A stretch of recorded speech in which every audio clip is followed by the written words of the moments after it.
ने जातीय आंकड़ा जारी किया है, तब से बिहार भर में कंफ्यूजन का दौर शुरू हो गया।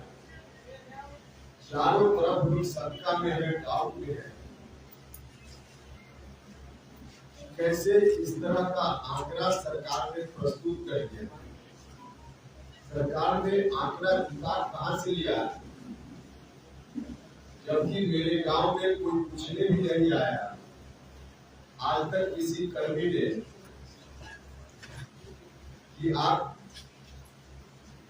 के परिवार में सदस्यों की संख्या कितनी है, आप किस जात से है और आर्थिक स्थिति आपकी क्या, ऐसा एक जगह नहीं अनेक जगह से इस तरह की खबर आ रही है और चारों तरफ लोग इस बात को लेकर परेशानी में है। सरकार ने जो आंकड़ा जारी कर दिया आनंद फानंद में, अगर यही आंकड़ा रह गया 1931 के बाद लगभग 100 साल के बाद अभी गिनती हो रही है, फिर अगला 100 साल तक लोगों को इस आंकड़े का दर्द न झेलना पड़े। इसलिए लोगों का दायित्व बनता है, लोगों का जो कंफ्यूजन है उस कंफ्यूजन को लेकर अब अपनी आवाज सरकार के समक्ष उठाए और सरकार से इस बात की अपेक्षा करें कि सरकार लोगों के डाउट का जवाब दे और जो भी गड़बड़ी इन आंकड़ों को जुटाने में हुई है उस गड़बड़ी को दूर करे।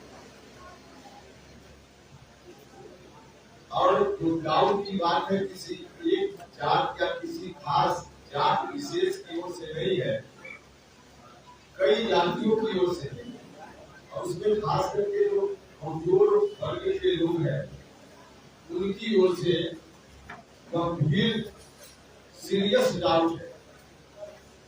आज ही पटना के अखबार में खबर छपी है, जिस खबर के अनुसार सरकार ने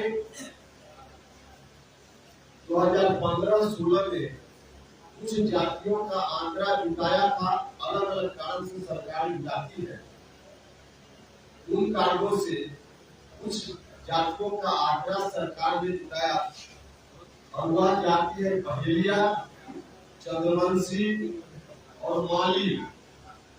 इन तीन जातियों का आंकड़ा सरकार के उसी विभाग में 2015-16 में जुटाया था।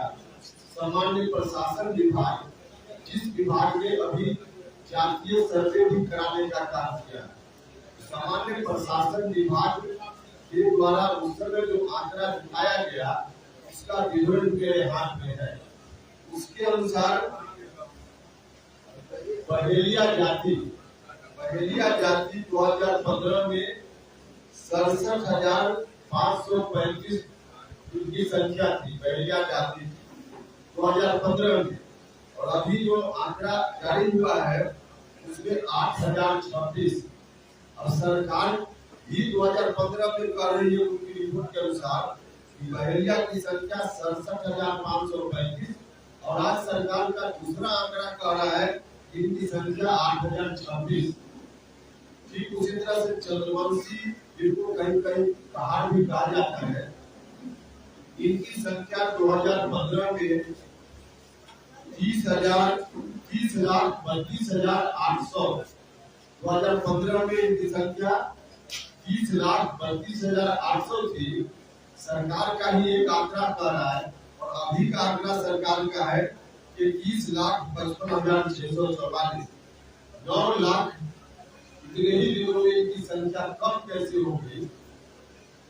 अब मालाकार, तीसरी जात है मालाकार, इनकी संख्या 2016 में सरकार का ही आंकड़ा है 13,15,665, 13,15,465 और अभी है इनकी संख्या 3,49,285।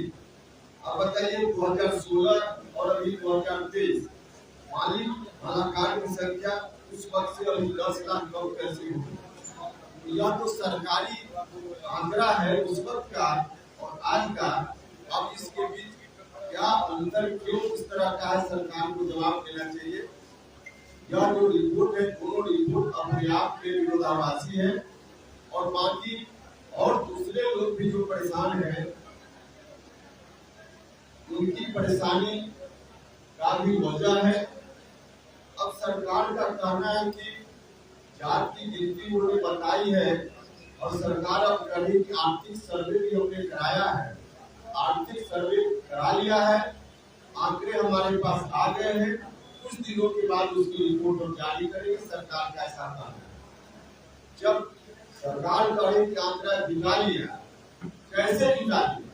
अब देखिए, हम अपने बारे में कहें, जब हमने कहा कि मुझसे किसी ने नहीं पूछा कि आप किस जात के हैं, तो कैसे आंकड़ा आ गया? जनता दल यूनाइटेड कार्यालय की ओर से मेरे परिवार के सदस्यों की संख्या और मेरी जात के बारे में आंकड़ा बताया। एक तो सरकार ने ही एफिडेविट करके कहा कि किसी व्यक्ति का निजी डाटा है उसको शेयर नहीं किया जाएगा। जनता दल यूनाइटेड को कैसे मिल गया सरकार का डाटा, कहां से लीक हुआ, यह भी सरकार को जवाब देना चाहिए। लेकिन ठीक है, थोड़ी देर के लिए गांव में कोई गया होगा, मेरे परिवार के सदस्यों की संख्या गांव का किसी आदमी ने बता दिया होगा, सही बताया होगा, जात भी किसी ने बता दिया होगा। लेकिन जो आर्थिक सर्वे है, मेरे गांव के किसी व्यक्ति को मेरे गांव में जो मेरी जमीन है, पैतृक संपत्ति है, उसके बारे में डाटा मालूम हो सकता है। लेकिन उपेंद्र कुशवाहा का फ्लैट पटना में, दिल्ली में, मुंबई में या और कहां है, या एक फ्लैट है कि 4 फ्लैट है, इसकी जानकारी गांव के लोग को कहां से मिलेगी कि गांव के लोग बता देंगे? उपेंद्र कुशवाहा को पेंशन विधानसभा से कितना मिलता है, लोकसभा से कितना मिलता है, यह कहां से कोई दूसरा व्यक्ति बता देगा? कोई व्यक्ति बिजनेस किसी ने शुरू किया 10 साल पहले, कोई अचल संपत्ति उसके पास गांव में नहीं है, लेकिन उसके बैंक के अकाउंट में उसकी आमदनी से 10 करोड़ रुपया आ गया, तो उसके अकाउंट में कितना पैसा है यह तो दूसरा भी बता देगा। और जब तक इस तरह का डाटा नहीं दिया जाएगा हर व्यक्ति से, तब तक जातीय सर्वे कैसे पूरा हुआ मान लिया जाए? तब तक सरकार ने यह दावा कि हमने जातीय सर्वे करा लिया, किस आधार पर जातीय सर्वे हो गया? उसको पूरी आशंका है कि फिर जात की गिनती जिस तरह से आंकड़े जुटाए गए आनंद फानंद में, उसी तरह से आर्थिक सर्वे में भी बड़े पैमाने पर सरकार की ओर से गड़बड़ी आएगी। यह बात बिल्कुल साफ है। इसलिए सरकार का जो भी उनकी ओर से जब आंकड़ा जारी हुआ है, उन आंकड़ों को हम खारिज करते हैं। सरकार की ड्यूटी बनती है, लोगों के मन में कोई कंफ्यूजन है सरकार के निर्णय के प्रति, उनके कंफ्यूजन को, उनके भ्रम को किया जाना चाहिए। सरकार की ड्यूटी बनती है, तो सरकार को पहले यह काम करना चाहिए। अब तब चाहे जातीय आंकड़ा हो या आर्थिक आंकड़ा हो, इसका रिपोर्ट अंतिम रूप से बाद में सामने नहीं किया जाना चाहिए। सरकार से मेरी स्पष्ट मांग है कि लोगों के कंफ्यूजन को सरकार दूर करे। कैसे दूर करे? सरकार अगर चाहेगी तो हम लोग अपना सुझाव भी देंगे। हमने कुछ सुझाव पहले दिया था, फिर सुझाव देंगे, लेकिन सरकार को यह कंफ्यूजन दूर करना चाहिए। जब तक सरकार नहीं करती है तब तक हम लोग नहीं बैठेंगे। हम लोग सरकार के इस जाली आंकड़े के खिलाफ अपनी आवाज उठाएंगे और इसी क्रम में हमने तय किया है कि पूरे बिहार में तमाम जिला मुख्यालयों में 11 तारीख को पार्टी की ओर से हम सरकार दिवस करने के लिए कि सरकार हमारी बातों को मानकर लोगों के भ्रम को दूर करे, आवश्यकता हो तो फिर से इसमें कराए, जो भी कुछ करना हो, और उसके बाद अंतिम रूप से जारी हो। तो इस मांग को लेकर के 11 तारीख को पूरे बिहार के जिला मुख्यालयों में पार्टी की ओर से धरना का कार्यक्रम होगा और 14 तारीख को, इसी महीने की 14 तारीख को पटना में राजभवन मार्च हमारी पार्टी की ओर से आयोजित किया जाएगा। गांधी मैदान से शुरू करके हम वहीं राज्यपाल जी को ज्ञापन देंगे। यह फिलहाल हमारा कार्यक्रम है। हमको लगता है कि राज्य की सरकार ने आनंद फानंद में चुनाव को ध्यान में रखकर और एक इनके मन में जो रहता है कि देश भर में हमने पहले करा लिया। कई मामलों में हम देखते हैं अपनी पीठ को थपथपाने का काम आनंद फानंद में हमने इस तरह का आंकड़ा जारी करके ताकि देश भर में को क्रेडिट मिल जाए। बिहार पहला राज्य है जिसने जात की गिनती करा ली।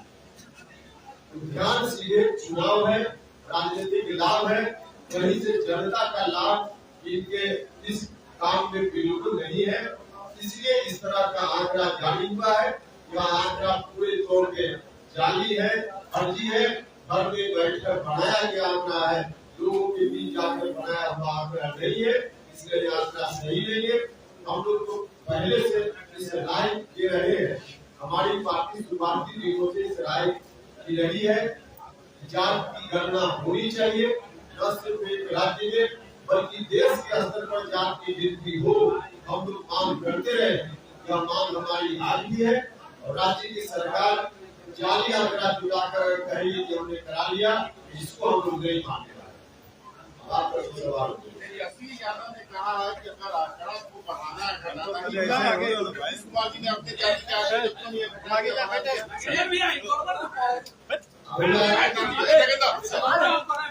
अरे हम बैठ रहे हैं अजीब तरह से नीतीश कुमार जी ने अपना हथियार तेजस्वी यादव के सामने डाल दिया। नीतीश कुमार जी ने अपना हथियार डाल दिया, इसलिए वहाँ नीतीश कुमार जी खुद कुछ चाहे अपनी मनमर्जी का नहीं संभव है। तेजस्वी यादव अपनी मनमर्जी का चाहे तो वह काम संभव है। इसलिए ऐसा हुआ होगा हमको लगता है। सरकार ने जब किया था जाति गणना का जो डाटा के प्रवक्ता ने कैसे दिखाया, वही तो हम बोल चुके हैं। कैसे दिखाया, जेडीयू कार्यालय में आखिर आंकड़ा कैसे आए, सरकार को जवाब देना पड़ेगा ना। कार्रवाई क्या सरकार पर कार्रवाई हो जाती है, व्यक्ति पर कार्रवाई क्यों मांग करें? जिस व्यक्ति ने जारी किया ये गलत सवाल है। सरकार के किसी कर्मचारी अधिकारी ने दिया ना, तो सरकार का जवाब कर रहा है। कैसे उस व्यक्ति को आंकड़ा मिल गया? जिस व्यक्ति ने दिखाया उसकी गलती कम है, सरकार में जिसने लीक किया वहाँ गलती ज्यादा है। हम तो सरकार के ऊपर प्रश्न चिन्ह लगा रहे हैं, जिस व्यक्ति ने जारी किया उसके ऊपर क्या करना है।